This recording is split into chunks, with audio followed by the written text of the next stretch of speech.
Hello and welcome to the Farming Today podcast with me, Charlotte Smith. In this episode, the farmers hoping for a wet bank holiday weekend. We're in a better place than we were last year, but it needs to rain in May.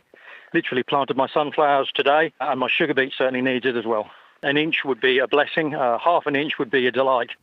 More on that later. Let's start, though, with agro-forestry. We've been talking about it all week, so as you hopefully know by now, it's planting trees alongside crops or livestock grazing. Hedgerows do count in an agro-forestry system, and Nigel Adams is one of the country's leading experts on them. He's recently published a book. Well, our reporter Howard Shannon went to meet him to look at examples of the good, the bad and the ugly. So Nigel, you've brought me to a hedge here. We're not a million miles away from the M40 motorway on the Oxfordshire-Buckinghamshire border. This hedge here, talk me through. This is an example of a hedge that you feel isn't in a very good condition. Yeah, very, very much so. I would have this at the lower end of a scale of 1 to 10, 1 being really over-trimmed. This hedge has been trimmed at exactly the same height, probably for 60 years or more.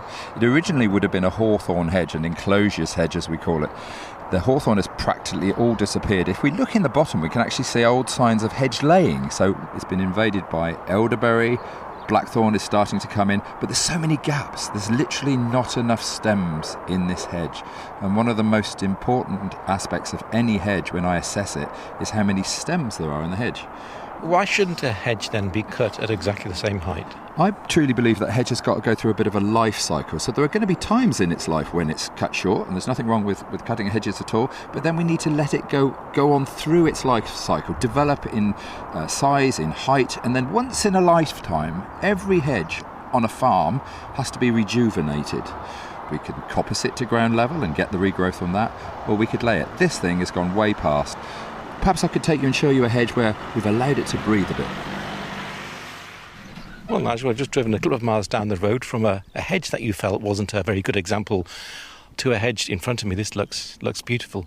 Every time the farmer's cut this, and he's cutting it on a 2-year trimming regime, he just increased the size of the height and the width by about 3 to 4 inches, just that little bit. So in the last 10 years, this hedge has increased in size. So now it's about, 2.75 metres high. It's nice and wide. It's dense. It's almost as if you can feel the hedge has gone, I can breathe now. It's filled itself in.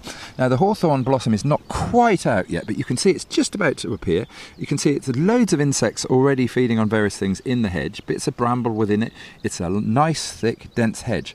But what does a farmer get out of having a hedge like this on his or her land? Many things, really. For example, we can hear the wind, but we can't quite feel it. It's a great wind block. Research has shown, for example, that weight gain in spring lambs is greater if they can snuggle behind a hedge because their metabolism is not having to try and keep warm. So that really makes a big difference. It's protecting the crop a little bit. As the wind comes through here, it's protecting the crop. It's good habitat like this in a hedge will allow lots and lots of insects to be here in the hedge, and many of those insects not only provide food for small birds, but they themselves, the predatory insects, will go out into the crop and kill aphids and things that might be damaging the crop as well. What about carbon storage? What role does a hedge play there? Well, more and more is being learnt about how hedges are important in that carbon sequestration. But again, it's best at storing carbon when it's healthy. A new, vigorous hedge is taking in carbon all the time. So the carbon's being stored in the branches and the twigs above ground, in the stems, in the roots beneath the ground, and indeed in the soil either side of the hedge. That first 2 metres of either side of the hedge is storing carbon. So it's not insignificant on a farm trying to be carbon neutral, but you need a healthy hedge to do it. Now, Nigel, you've been talking about hedge laying, but what are the horticultural principles behind laying a hedge? If you think of a hedge is full of shrubs, and it is in effect a woodland edge. If you think of, a woodland edge, thousands of years ago, it would have had a forest and then this gradation, this edge with lots and lots of shrubby stuff. Humans then learned to plant these things in straight lines, and they could see that if they partially chopped into the stem, bent it over or laid it over, then it would stop animals getting through. And it's kind of using the ability of a shrub to regrow if it's pushed over or smashed over is what we're doing in hedge laying. And that's the rejuvenation that I think is so important for every hedge. Hedge Layer Nigel Adams there. Less than a week to go now before elections across the UK. We've talked about the issues rural voters in Wales and Scotland are considering as they vote for their national governments who control agricultural policy. Well, today we're turning our attention to the council elections in England. They don't set policy, that's done by Westminster, but they do control things like planning and fly tipping. I spoke with BBC political correspondent and presenter of Radio 4's Any Questions, Alex Forsyth. So there are more than 5,000 councillors who are up for election across 136 councils next Thursday. And there are also 6 council mayors up for election. So you've got 5 in London and you've got 1 in Watford. When it comes to the councils, there's a whole mix of different types of councils that are up this year. So you've got district councils, metropolitan councils, unitary, county, and a lot of them are in urban areas. So, for example, you've got all 32 London boroughs up for election. But there are also councils in some big rural areas. So you've got councils in parts of Lancashire, North East Lincolnshire, East Anglia, where you've got Norfolk and Suffolk county councils, Essex, East Sussex, West Sussex on the south coast. So heaps of councils in rural areas where some of those key issues are very likely to crop up. What do you think the focus is going to be in those rural places? Well, I mean, these are obviously elections for local authorities. So the set of powers, the things they control, are different to what comes in Westminster. And I think one key issue for local authorities that crops up all of the time is planning.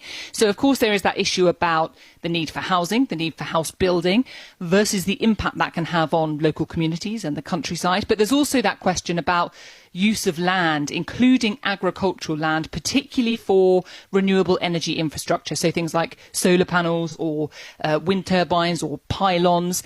Some of the really big scale projects, now they are designated nationally significant infrastructure projects. So the decisions for those will sit on the desk of the Secretary of State, but councils still have quite a lot of clout in deciding what is put in their area. So I think that is a really big issue. And then I suppose you've got things like rural transport, connectivity, bus services, opportunities for young people, jobs and training. And then there are some really agriculture specific issues. So if you look what, for example, the National Farmers Union are asking for, they want a real focus on rural crime. And another really big one is food and food procurement. So the decisions of policymakers in supporting farms in their food production. And I think given the geopolitical tensions that we're seeing at the moment, I think we're going to be hearing a lot more about food security specifically, because that's really rocketing up the political agenda in Westminster. Well, as you say, there is a lot of concern in farming at the moment about the impact of the conflict in the Middle East, the rises in prices that we're seeing in fuel and fertiliser. Obviously not a local issue, but I guess it is going to be a factor.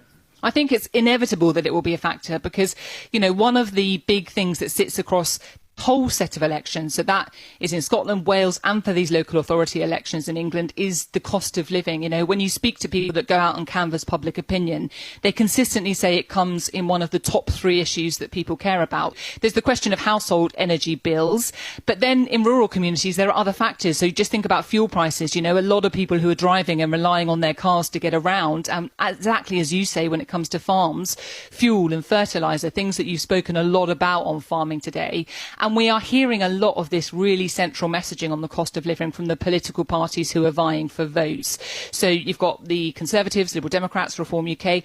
They are all pressing for either cuts or freezes to fuel duty. It's currently set to increase in September. The Labour government said that they will keep that under review. We've also had from the government this £53 million package to support households on heating oil, something again that can affect rural communities. And the government says it's looking at whether there might need to be any specific support around household energy bills, depending on how things play out.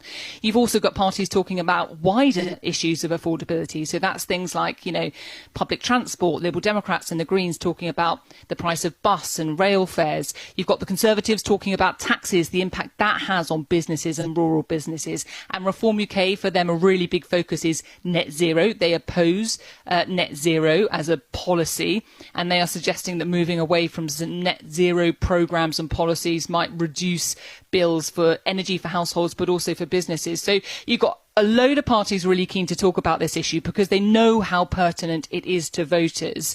I guess the really key question, like it always with elections, is whether voters are really persuaded that parties have got the answers to that really crucial issue. Alex Forsyth. And tonight, Any Questions comes from Grassington in North Yorkshire. I expect some of those issues might just come up. April showers are supposed to bring May flowers, but here we are on the 1st of May and many farmers are hoping that a dry April will be followed by a wet few weeks.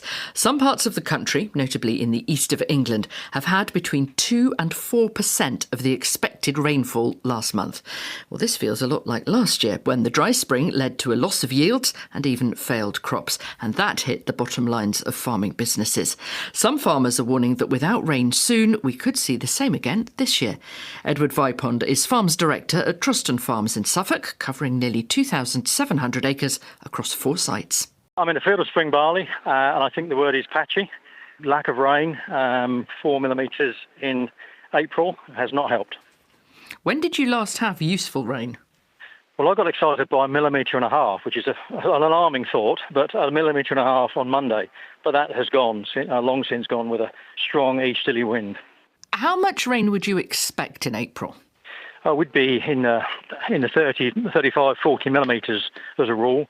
We're just way off that, and having had that on top of a fairly dry March. We're in a better place than we were last year, but it needs to rain in May. What impact did the dry spring have on the farm financially? Last year we were devastated. We were at least 30% down on winter crops, if not more on spring crops, and we had a real problem with beet moth in the sugar beet as a result of the extreme temperatures.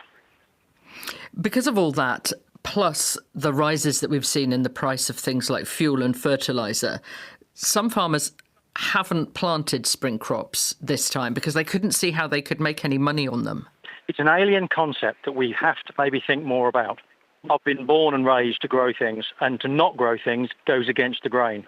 But with fertiliser, energy costs as they are, it's not a bad shout. Might you be thinking about it when you're making plans for autumn planting? On my light, friable soil, without doubt. Without water, I am in trouble. It is looking more changeable and cooler, according to the BBC weather forecast, for the bank holiday and beyond. That will certainly help. We need an inch would be a blessing. Half an inch would be a delight. And we do need it. I've just literally planted my sunflowers today, and my sugar beet certainly needs it as well. Some people might wonder why you don't just irrigate. Well, it's not.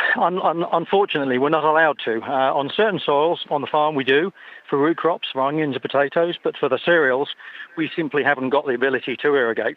It's a licence by the EA, and we can't just make a borehole or pump out of a river. It's illegal. Would it be worth doing, even if you could? On the cereal crops, I'm sceptical. Once you start irrigation, you've got to continue, and the labour cost in turn of that, you may not get that back in yield. So really, it's just a rain dance, is it? It's a rain dance, and it's not working at the minute. But let's hope the bank holiday weekend, for all the wrong reasons, is a wet one. Edward Vipond there in Suffolk.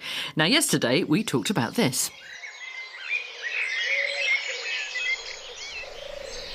The dawn chorus, and that got us thinking about the sounds of the countryside, what we hear as we walk the dog, cross the farmyard or just sit in the sunshine in the garden.